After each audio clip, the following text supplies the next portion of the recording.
chers amis, bienvenue dans la nouvelle vidéo. Aujourd'hui je vais vous montrer comment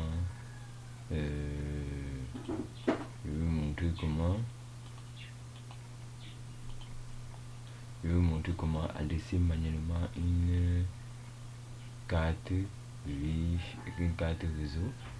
Donc si vous avez un problème avec votre connexion internet et que vous pouvez mettre manuellement pour pouvoir accéder toujours à cet internet. Bon, croyez-moi, pour certains vous allez pouvoir le pratiquer avant de le voir, mais pour l'instant je vais vous montrer juste comment vous pouvez faire pour adresser manuellement une carte réseau, que ce soit Wi-Fi, que ce soit votre Ethernet, que ce soit votre carte virtuelle. On va aller par exemple sur notre carte Ethernet. Imaginez que vous êtes dans un réseau d'entreprise et que vous devez adresser tous les ordinateurs manuellement pour qu'il n'y ait pas de conflit d'adresse. Conflit d'adresse veut dire avoir une même adresse IP. Et que bon, quand le message affichera qu'il y a un conflit d'adresse, il va falloir détecter l'adresse IP et pouvoir la changer. Vous faites un clic droit sur l'une des cartes réseau. On est ici sur le réseau Ethernet. On vous cliquez sur protocole internet version 4 TCP IPv4. Là, ici on a obtenu une adresse IP automatique. Nous sommes en automatique. Donc pour certains qui ne savent pas pour l'automatique, c'est pour ça qu'on parle de manuel.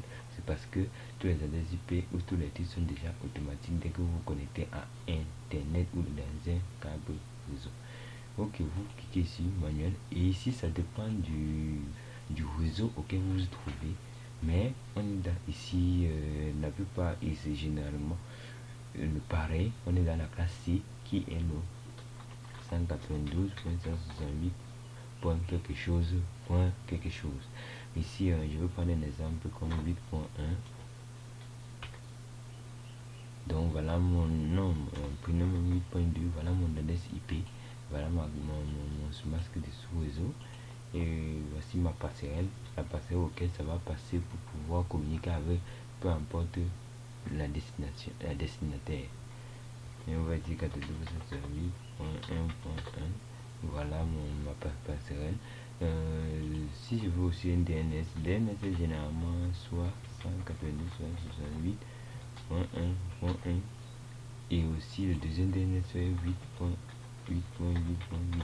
ça c'est le DNS de Google. Ça c'est au cas où vous êtes avec internet. Ça c'est au cas où vous avez internet et que votre connexion dérange, mais la connexion passe, mais vous n'arrivez pas à accéder à internet. Pour pouvoir accéder, repérez seulement l'adresse que vous aviez et vous pouvez accéder à ceci. Repérez seulement l'adresse et vous pouvez accéder à ceci. Bon, je vais enregistrer ça et dans la prochaine vidéo on verra comment on obtient notre adresse, comment on peut savoir notre adresse IP pour pouvoir la changer. Donc ici je vais vous dire, mon adresse IP c'est ceci, l'adresse IP c'est ça, ma passerelle c'est ça, ce qui permet de connecter que tout le réseau doit être avec cette adresse. Je peux dire que ceci c'est l'adresse auquel tout passera pour arriver à un point B. Donc ici DNS préféré, le 1, vous mettez ça, c'est la même chose que de la passerelle par défaut. Et la deuxième DNS c'est celle de Google. J'ai dit bien, ça c'est au cas où vous avez internet dans votre ordinateur. Au cas où vous n'avez pas internet, ce n'est pas nécessaire de mettre les DNS. Vous pouvez juste mettre l'adresse IP et l'adresse de passerelle.